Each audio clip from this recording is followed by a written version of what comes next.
How to disable volume buttons on Android. Hello everyone, my name is Smile, and in this video I'm going to show you how you can customize your volume buttons on Android. To do that, first of all, go on the Google Play Store of your device. On the top search bar you can simply search for Button Mapper and then install this application right here.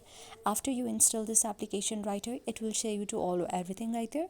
After going and installing it, it will show you the option of volume option. Just tap on the volume option, and after tapping on the volume option you will see the option of customize. Tap on the customize and enable it. When you tap on the customize and enable it, it will show you upper button and down button. When you enable the upper button and down button, then the volume will be disabled on your device very simply, just like that. To enable it, you can simply make this blue circle turn into blue instead of black and white. So this is how you do it. I hope you like the video. Just try it and see if it works or not. If you like the video, then please do thumbs up, subscribe and comment on our video. Thank you.